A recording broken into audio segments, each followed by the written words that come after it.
Hello दोस्तों, welcome back to my channel. Title से आपको पता ही चल गया होगा कि मैंने अपनी टाटा नेक्सॉन बेच दी है। ये आखिरी वीडियो है, जब तक ये वीडियो लाइव होगी तब तक नेक्सॉन जा चुकी होगी। ये क्यों बेचनी पड़ी? फर्स्टली मुझे एक ऑटोमेटिक गाड़ी की ज़रूरत है, बिकॉज मेरा सिटी ड्राइविंग बहुत ज़्यादा है, तो उसकी वजह से मुझे गाड़ी चेंज करनी ही थी। बट देन इतनी जल्दी नहीं करनी थी जितनी जल्दी शायद करनी पड़े। तो मैंने क्या किया कि Cars24 जो एक वेबसाइट है, उनसे वैल्यूएशन निकालने का सोचा कि एटलीस्ट पता चले कि इसकी मार्केट में वैल्यू क्या है। तो मैंने वही उनका जो ऐप होता है उस पर लेग इंस्पेक्शन बुक कर दी। फिर उनके जो इंस्पेक्शन करने के लिए जो बंदे आते हैं तो वो आए थे, उन्होंने इंस्पेक्ट किया पूरा गाड़ी। और इसमें और एक एक्चुअली फॉल्ट निकला। तो जो फॉल्ट है वो है कि इसका जो कूलेंट का जो जार होता है, बॉटल, उसमें इंजन ऑयल मिक्स हो रहा है। ओके, सो ये अभी उसके बाद वो बता नहीं पाए कि उसका रीज़न क्या है, लेकिन मोस्टली मैंने जितना यूट्यूब पे सर्च किया है तो नेक्सॉन्स के ऑयल कूलर में इश्यूज होते हैं।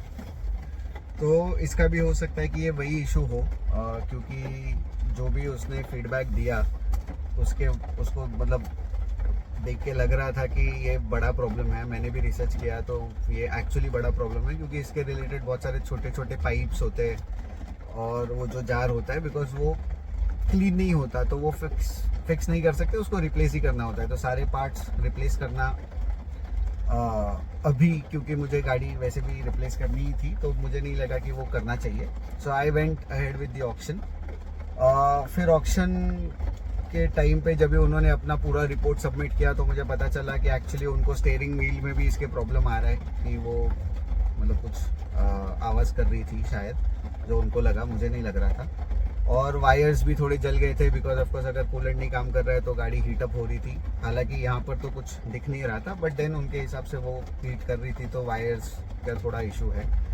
प्लस जैसे ये टाटा का लोहा हम बोलते हैं, तो इसमें जंग भी लग रहा था, तो हल्का सा जंग है। मैं फ़ोटोज़ और एक फ़ोटोज़ डाल दूँगा आपके लिए, तो आपको आइडिया आ जाएगा कि क्या कहाँ कहाँ पर जंग आया है। उनको पता है कि इसमें पहले भी 2 बार प्रॉब्लम आ चुकी है।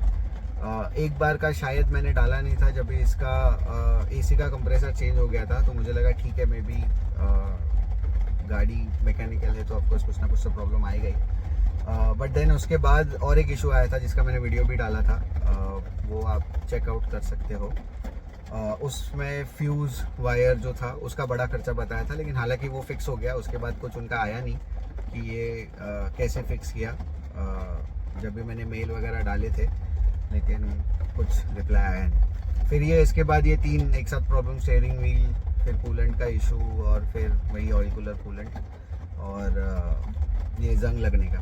सो आई थॉट कि इट्स बेटर कि अभी हम इसे निकाल ही देते, ताकि कोई बेटर गाड़ी आ सके जो कि ऑटोमेटिक हो। तो पता नहीं कभी आएगी, बट देन आई होप जल्दी आ जाए। तो अगर आप में से कोई सेकेंड हैंड गाड़ी लेने की सोच रहा है तो ये सारी चीज़ें प्लीज़ देख लेना। अगर नेक्सॉन लेने की सोच रहे हो, स्पेशली टाइप 2 जो सेकेंड वेरिएंट था, first variant, second variant, I think ये 2020 या 2020 में ही आया था, लॉन्च किया था टाटा ने। तो अगर ये सारी गाड़ियाँ ले रहे हो तो प्लीज़ चेक करना, ताकि तुम्हारे साथ ऐसा सब ना हो। तो आप में से कोई अगर ये गाड़ी लेने की सोच रहा है, स्पेशली टाइप 2 नेक्सॉन्स, तो ये सारा कुछ चेक कर लेना। अगर गाड़ी वारंटी में हो तो शायद इतना इशू नहीं आना चाहिए, थोड़ा बैक एंड फोर्थ करना पड़ेगा सर्विस सेंटर से।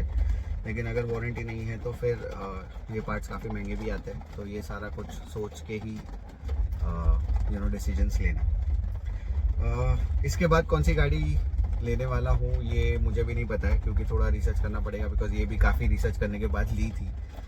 तो देखेंगे कि ऑटोमेटिक में कौन सी अच्छी बेटर गाड़ी है, बिकॉज अभी नॉर्म्स भी गवर्नमेंट के काफ़ी ज़्यादा चेंज हो रहे हैं। अभी E27 लाइक फ्यूल आ गया है, डीजल का पता नहीं है, इलेक्ट्रिक का अभी तक इंफ्रास्ट्रक्चर का इशू थोड़ा बहुत है। सो लेट्स सी, देखते हैं। और जो भी रहेगा तो ऑफकोर्स मैं वीडियो डाल ही दूंगा, तो आपको पता ही चल जाएगा कि क्या क्या हो रहा है। तब तक के लिए देखते रहना रोहित मोटर व्लॉग्स। सब्सक्राइब कर लेना, लाइक कर देना चैनल को, बहुत सारे वीडियोस है, देख लेना। और तब तक के लिए थैंक यू।